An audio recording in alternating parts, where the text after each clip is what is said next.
Well, it's just the feeling of time that's here, and there's some homes and farms and that are the same that they've been for 100 years. I think we're very lucky in Harford County to have many natural places to go enjoy, to take our families, to take our kids, to recreate, to play in the water, just have fun and enjoy the outdoors. In rural PA here, we have a wonderful farming heritage, an ag heritage, and just great people. For those of us who love the outdoors, the world's hardly worth living in without wild country where you can disappear and get away from it all. You love this place, and it's an extension of you and your personality and who you are, and we take pride in ownership of this place. There is, as part of the human character, connection with the land. An appreciation for the land. There is a connection to the land that one has the privilege of calling their own.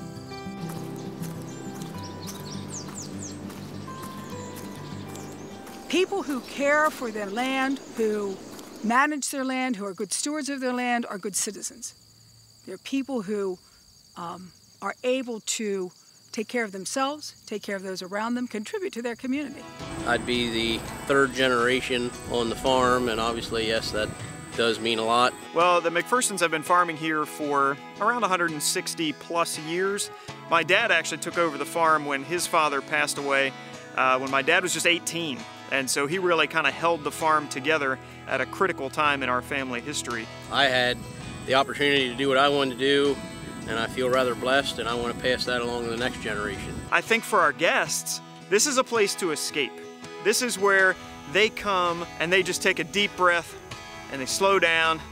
They're not worried about what's going on at home and what the internet speed is or the Wi-Fi password. They're just out here picking apples together. The farm here has been in the family going on about 96 years. My great-grandfather built the home. When you stand in the middle of the field and you see what we've accomplished and you see what we've built and you see the wide open space, it's gorgeous everywhere you look here. My grandmother lived there from her age of 7 till she died. My mother was raised here, and I grew up here with my grandfather. Early in the summer of 2017, residents of several rural communities in Maryland and Pennsylvania began an intellectual and emotional battle brought to their doorsteps by an outside force. I was actually on Facebook one day, and this came across that they were building electric lines in this area. And I read the article, and I'm thinking, well, I never got notice of this. And then I'm thinking, okay, well, I did get a postcard last week one day. Looked like junk mail. Yeah, it was only a couple days before the meeting, and frankly, it looked like junk mail. It didn't look like anything official, and we actually threw it away. Myself, like many, many other neighbors that I've talked to, threw it in the trash. So, to be notified, they did a horrible way of sending out notices. When you get a postcard, it looks like junk, you throw it in the trash.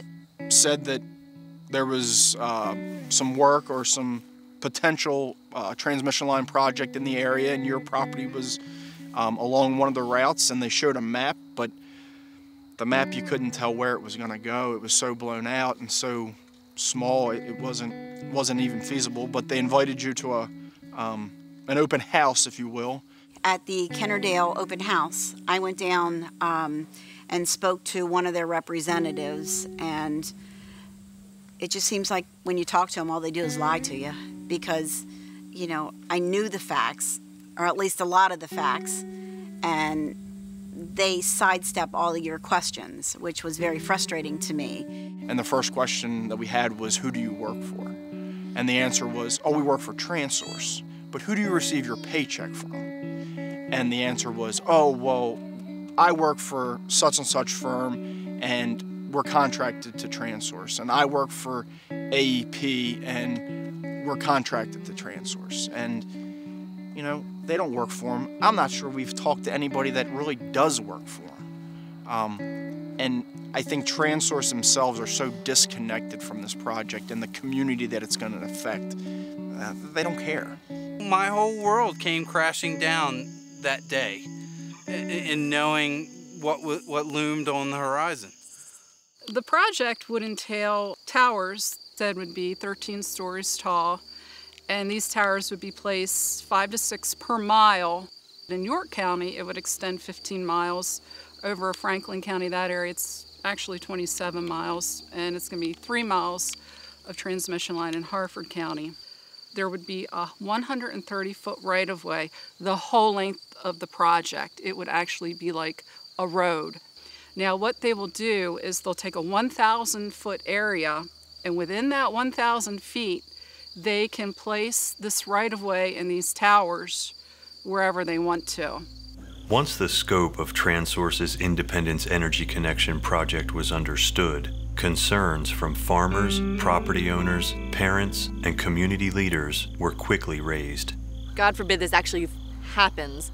I mean, concerns begin with the construction of this. Again, we have 300 feet between our back door and the tree line. They needed 150 feet of that to have this right away, to have trucks and whatever it takes to construct one of these things, to have numerous workers, you know, in and out around my house where I have 3 small children. That's the beginning of the concerns. They are threatening to take away our hay production because once those lines go through, it's going to cut away so much of our hay, and I've got 60 horses to feed. That's not fair. And then after that, it's obviously the actual having the power lines. You know, my kids were supposed to live in an area where they could run to the woods, play in the streams, run through the fields when the crops weren't up. And now, I don't particularly want them running underneath high-tension power lines. I don't think most people would say that they would be okay with that. It will lower our production of trees that we harvest. We harvest our trees every 10 to 15 years. And with the right-of-way that they're putting through, of course, they'll take those trees that the right-of-way needs, and they won't allow those to grow back. It is a crop that keeps reproducing. There again, this is something that we get an income from every 10 to 15 years. I'm also worried about the impact that it would have on our pick-your-own operation. You know, as wholesale prices continue to be challenging in our market, the more profitable channels that farmers like myself and fruit growers are finding is selling directly to customers. And those customers come all the way out here to northern Harford County, not just because we have great fruit, which we do, but because it's a good experience for them. They love seeing all of this wide open countryside. They love fresh air. Some people drive all of this way and they are happy to only buy, you know, $10, $15, $20 worth of fruit, and they'll still invest half a day to get here because they just love it. And I'm worried that big power lines, with all of their ugliness and the sounds they emit and anything else that people are worried about, are going to detract from that experience, and people won't be as interested in coming. That would be a huge hit. Statistically, not a lot of people will choose to live near power lines. And that right there is condemning. We have 50 to 60 kids come here every week to ride horses. I can't take these kids under noisy lines that are going to scare the horses and create huge liability for me. It's just not possible. With these concerns, among others, weighing heavily, residents set out to educate themselves with a tenacity inherent in the hard-working people of the area. As their knowledge of the project grew, so did their opposition. I think strong community opposition is what's needed, and that's what our group's been trying to do the past 3 months, 4 months, is just to raise community awareness. I'm part of a Citizens Action Committee that has become established and is organized to oppose a new electric transmission power line. That's why I wanted to start the Facebook page, so we could get an organized community group and gain knowledge about this project and get a course of action going. We decided to kind of publicize it with our customer base and tell them what was going on. And when we publicized that, the response was immediate. And I would say it was an emotional response from a lot of customers. You know, they were really struck that something like that could happen to a farm like this that had been in the family for so long. So we got a lot of positive feedback, a lot of positive support. There were many letters and emails written to Transource. We've had hundreds of people sign a petition at our farm market, and we've received a lot of support from them. Well, I mean, we're just trying to stay informed. I mean, wrote several letters already to different delegates, and stay informed and go to meetings. I have written many, many, many letters. I have made tons of phone calls. I visited neighbors.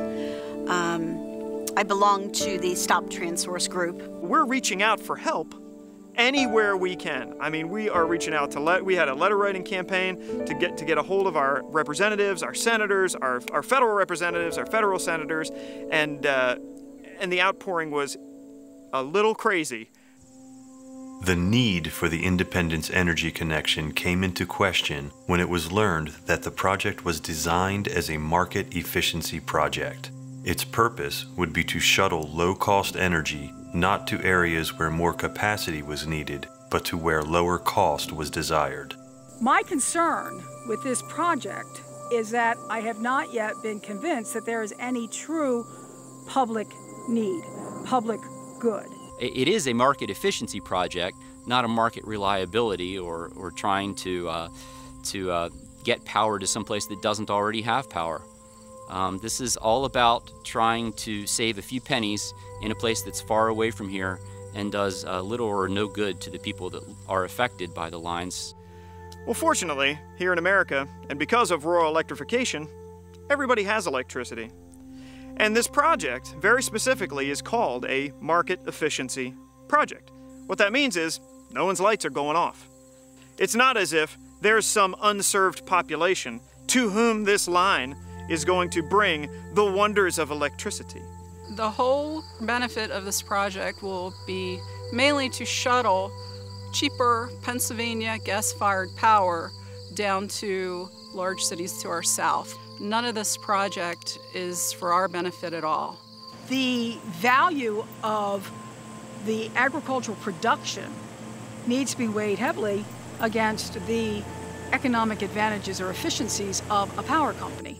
The other piece of this that is offensive is that the implication has been that this is vacant land, this is excess land, and that's offensive. This is productive land. And by the way, this is land that farmers, property owners have agreed is to be conserved for agricultural production. Before I came back to the farm in 2013, my parents entered into an agreement with the state that the farm would be preserved for all time. It was a decision that wasn't made lightly, and I will say that one of the compelling reasons we decided to do it was because none of us wanted to see this land become anything except a farm. So the state paid a lot of money to be able to preserve this farm, and we gave up all future rights to do anything with it except for agriculture. So the land was diminished in value immediately because of that. This farm is preserved. My brother's farm is preserved as well behind me here. So, I mean, that's over 200 acres that's preserved right here. But I guess, what's that mean? Well, as we've learned, it doesn't protect us at all from an eminent domain threat. Okay, yeah, we're not going to plant houses here, but we can run power lines through that, you know, we have to farm around. I remember thinking to myself as we were doing the preservation, oh, at least it won't get paved over. It'll be something you'd want to look at for all time. So this feels like a stab in the back. In my mind, you know, I feel like there ought to be something said or changed in the laws about that, because if we're going to preserve farmland, then let's preserve farmland. These properties were preserved for a reason, and now they are being sort of a betrayal of the original contract and the idea in order to be able to move this project along. The Ag Land Preservation Easement Program is legislation. It was legislatively created. It has been legislatively modified over the last 40 years, and it can be changed again. That's why we need legislators in this process. Unfortunately for the citizens whose lives might be affected, Maryland legislators were involved prior to the project being publicly announced.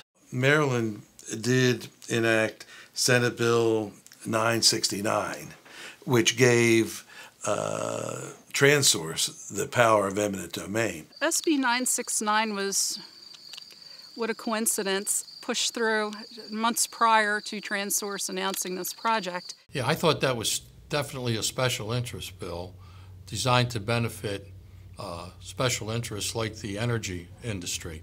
And what that does is allow any company who says they're going to do a public work job to be declared a public utility provider and can therefore exercise eminent domain. Eminent domain is the right of the government to take property for public use. The exercise of that power is called condemnation. When the Constitution was adopted, and subsequently the Bill of Rights, we had the Fifth Amendment. Now, most oftentimes people will say, oh, the Fifth Amendment, that's the right against self-incrimination. That's true that it is, but there's a second part, and that says that nor shall private property be taken for public use without just compensation. So there are two components in the exercise of eminent domain or in a condemnation case. First being, is there a public need or necessity?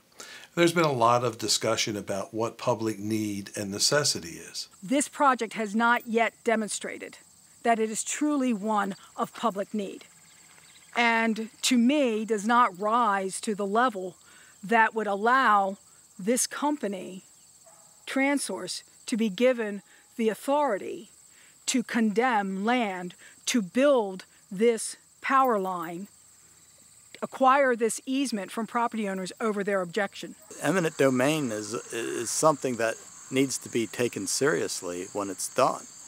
Just the fact that you have the ability to do it shouldn't mean that it isn't taken with consideration and thought, especially by the government.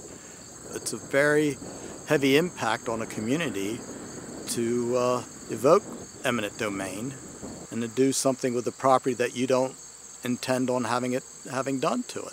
We are trying to be told from the top that this is going to happen and you can't stop it and you don't have a big enough community. We have more resources than you, so we're clearly smarter and we're going to do it. And that is just not something that we are willing to accept. In 2005, Suzette Kelo took her objections to what she saw as eminent domain abuse all the way to the Supreme Court. What happened was, it was a lovely neighborhood. Susie Kelo lived in her lovely pink house, and the Pfizer company came along to the city of New London and said, listen, we want to build a plant here. And they gave all kinds of tax incentives, and the city went ahead and started condemning property for the construction of this Pfizer plant. And this had been done before and continues to this day. They were actually condemning property for a private use, specifically for that company.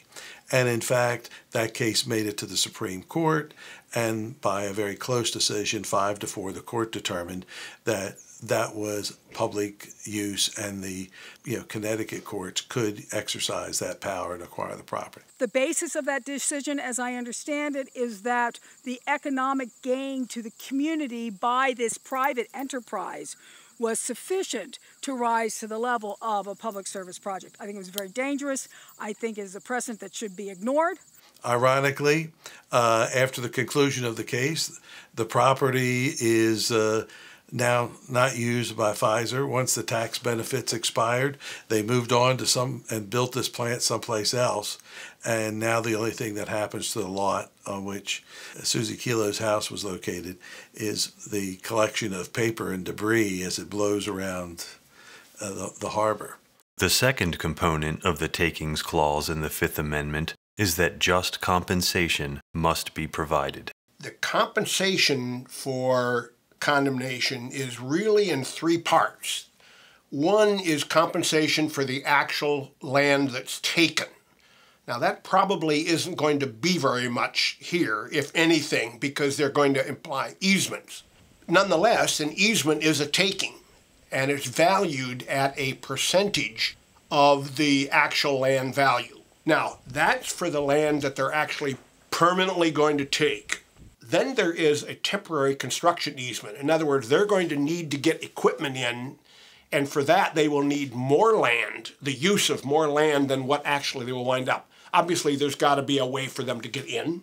There could well be a reason to have equipment outside the corridor because of the size of the crane or the whatever they're doing, or they're going to have to stack, stage material there or whatever. So there we have the same kind of thing, but the percentage is going to be less because it's only going to extend for a period of time, the period of construction. But then there's a third kind of damages that the taker, the condemnor, if you will, Transource, they're not going to mention, but nonetheless they're in there.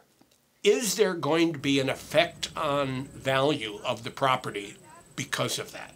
Part of it is going to be, okay, my view's been affected, something like that. But part of it is going to be really a stigma. The property will become, to some extent, stigmatized because of the adverse impact caused by the high voltage power lines. They will give you a compensation for now, but they're taking away income for years from us. If you can quantify for me somehow the net present value of every visitor to my farm over the next, say, 5 generations that this line, could possibly exist, ruining their experience, and maybe they don't come to my farm anymore, so I just have to close my entire retail operation. If you could come up with a number like that, sure. What would that number be? You can't quantify it. What if my great-grandchildren want to keep doing this? What's the value of little great-grandson Huey wanting to do this? Is there a price on that? Heck no. Heck no. He needs to be able to choose what he's going to do, just like I got to choose what I was going to do when I came back to the farm. And that can't be bought. I mean, yeah, this Transource, they say they want to take care of you and, they'll make you a reasonable offer, but it's just not about that. I mean, it's not about, oh, okay, give me some money for easements to go across my property. I mean, it's so much deeper than that. I have made it very clear to them that I'm not going to negotiate with them, that they will have to declare eminent domain, and then they will have to have a juried court decide the damages. That's it. I gave up a lot to come back to this farm. I didn't have to leave my job. I had a great career. I'm here because I want to be here. And it'd take an awful lot of money. In fact, nobody could pay me enough to drag me out of here. I don't have a price. The York County, Pennsylvania portion of the proposed IEC project parallels an existing right-of-way for most of its length. The newly installed monopoles within that right-of-way, not being filled to capacity, prompt many opponents to wonder why this obvious alternative is not being considered. There has not been a clear response when the question was asked, can you use existing power lines? Can you use an existing easement? Is it truly necessary to create a new easement, which means you're taking land out of ag production to put up new towers to string more wires? We also found that they're deciding to do this project when they could very easily get almost all of the same value out of using an existing right-of-way. But they don't want to because they don't own that right-of-way, and they don't get paid for using that right-of-way. They get paid for building towers. There's just got to be a better avenue, and I sure hope that they're checking all that and taking all that into consideration, because when you have a line going through your farm that you farm around now already, that's completely dead. To me, that just makes sense. But this day and age, common sense is just to the wayside. And it just, everybody's out to line their pocket, and I feel a little bit like that's what's going on with Transource. I mean, they get paid for the job, not to hang it on, an existing line. The best answer we've received is that it's difficult to negotiate with an existing easement owner. As a member of the community, that to me is not a good answer. I don't think that it's been proven that this is needed. And especially in a time where more and more individuals are going to solar. They're becoming more efficient in their homes, in their businesses, and on their farms. They had these power mills, they called it. Jay McGinnis has been fascinated by wind energy since he was young. In light of his commitment to use alternative energy sources, having his property surrounded on two sides by 13-story towers would be a particularly sad irony. Over 10 years ago now, I installed solar on all the buildings around here, solar PV, about 21 kW. I just felt it was the right thing to do with my impact on the area. I have produced all the energy that I personally use here on the farm without having to buy oil or coal or anything like that. So if you go up there and look out, I mean, you can still see a view that hasn't changed for 100 years. The summer passes quickly, as they always seem to do. For local farmers, the change of the seasons is one of the few things they can count on. This year seems more uncertain than last. The farmers have to understand their markets. They have to understand how to reach their markets. It is a small business, and it requires a lot of flexibility and a lot of innovation to make it work. Some people buy farms with a vision. Others inherit farms and need to change perhaps what the generations did before so as to make the farm viable in the 21st century. The way that the orchards work, you have to plan 3 years ahead to figure out what kind of trees you want to plant. After those 3 years are up and the trees arrive, you have to wait another 3 to 4 years before those trees are bearing fruit. So you're like a 7-year lead time to get a production off of before you pick the first apple or the first peach. And after that point, you're looking at many multiple years before you can break even on that investment, let alone try to get ahead on any of the other capital that you've spent. So it is a very long-term kind of business, and decisions are hard to make when you're not sure what the layout of the farm is going to look like. Well, for us as farmers, especially in our hectic and busy season, this is an amazing taker of time. We're trying to grow apples, we're trying to harvest them, we're trying to keep them protected and safe, we're trying to manage our corn harvest is coming up, and the vast majority of our visitors come to pick pumpkins and have fun in the fall. We're incredibly busy, and so this has already subtracted time from us building the business that supports not only us, but all of our employees. You know, not only would we not be able to put something up here closer to the line if we'd ever want to in the future, you know, what is already existing and is already here, it's going to affect that as well, and it's just not a good scenario. Any way you cut it, it's going to hurt.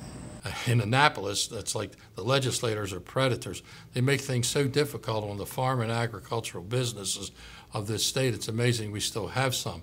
So it's what has top priorities in the legislature, for example, and I know this is not a legislative issue at this point, but in the legislature, it's like a lot of love is displayed to the energy companies. The agribusiness, the farming business, no. Certain organizations, certain special interests get a lot of love. Others who need and deserve it don't get it. And this is one of those situations.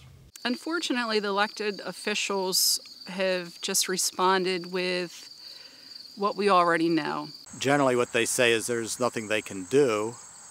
I think there is. I think they'll have to do something. They'll have to take some sort of stand on it. I think once they know that there's a strong community opposition to it, and once we educate them a little bit about the job, I'm sure they'll be more willing to get involved. Well, legislators are, number one, elected officials, so they represent the people, and it's their job to work for the people. That's number one. Number two, legislators are also leaders in the community. So if there's a community issue or community problem, the legislators are supposed to participate and help out, even if it's beyond the scope of their job. In other words, it's not a state issue, maybe it's a federal issue or a local issue.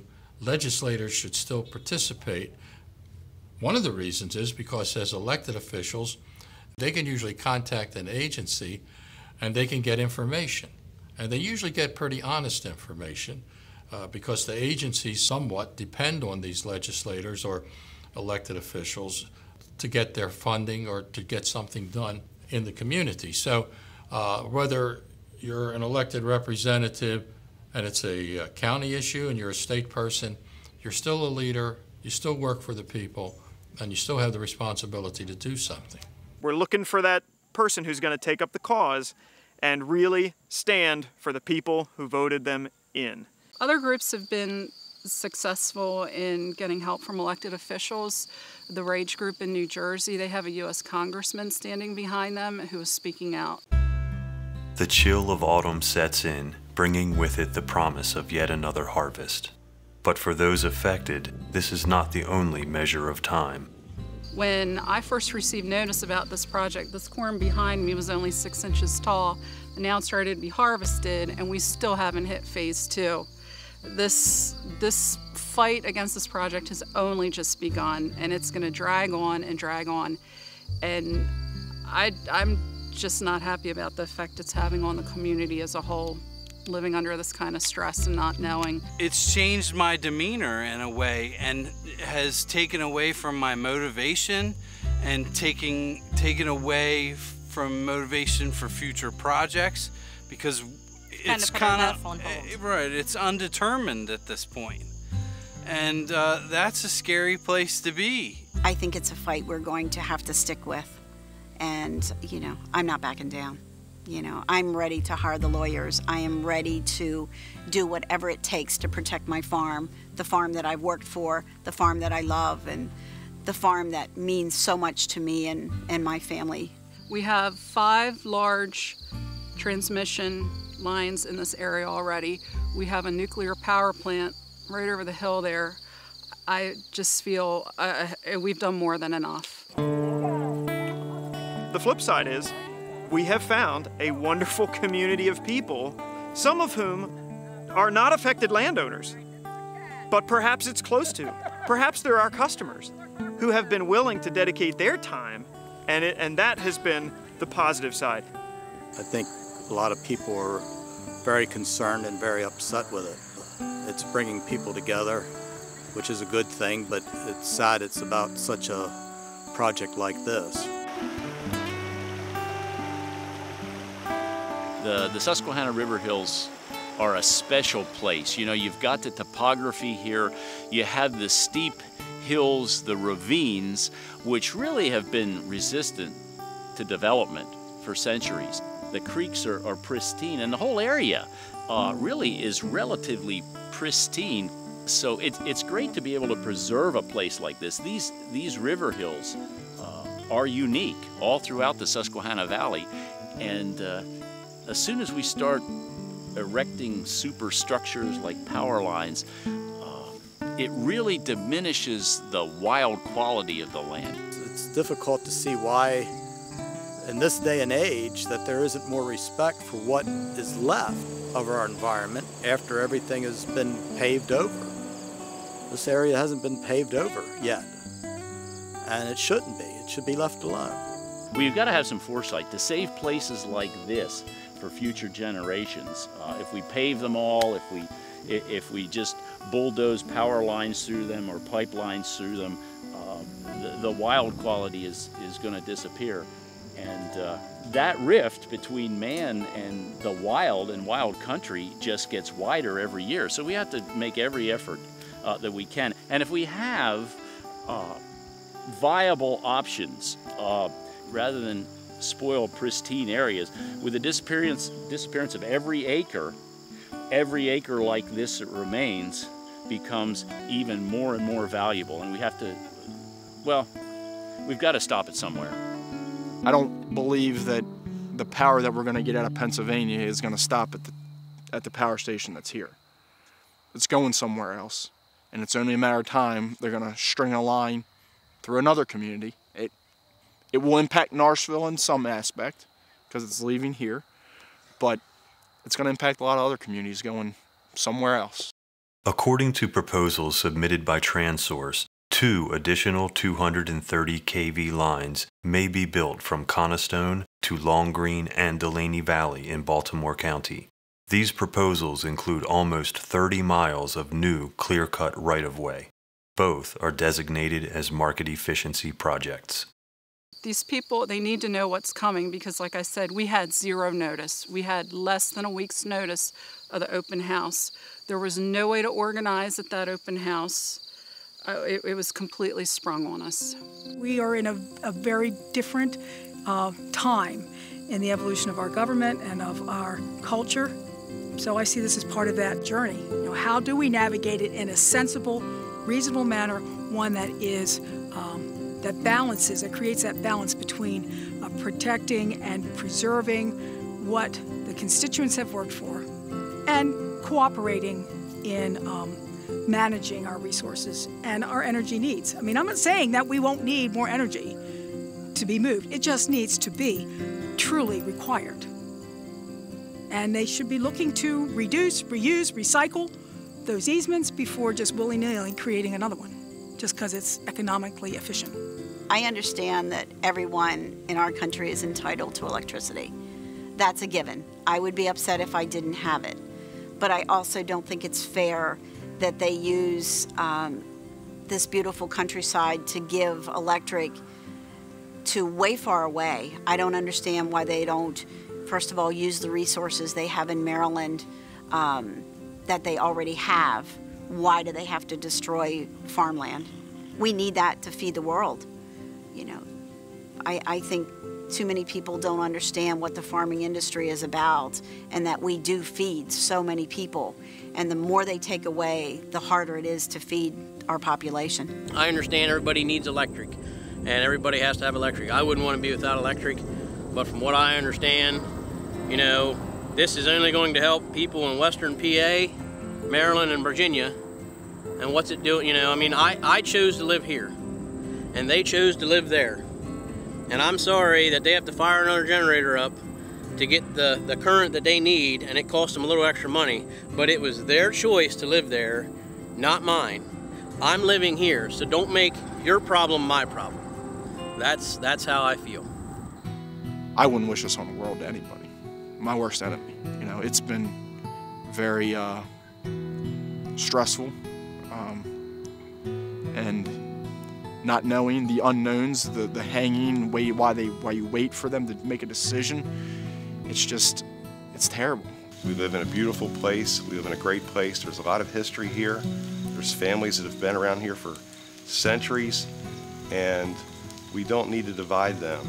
We need to stick together, and we all need to be here until the end. I am terrified for my grandkids because, you know, they shouldn't have to deal with those kind of things. I think our land is given to us to take care of for our grandkids and their grandkids. And when somebody comes and threatens to take that away, it makes you doubt a little bit about the great legacy of the United States of America, because that's not what we're about. I pay my taxes just like everybody else, and bought this place with, you know, with the hope of the American dream, and I should be able to stand and fight against something that I don't believe in or want. Does Transource have a chance of stomping the McPhersons out of existence? Not a prayer. This community, not a prayer. This is a family farm where we built our home to be near family, to give our children all these opportunities and all, you know, everything that we wanted to do for them. And it's almost like they're taking it away from us. And at the end of the day, I hope that justice prevails and this place will stay the way that it is right now for a long time to come.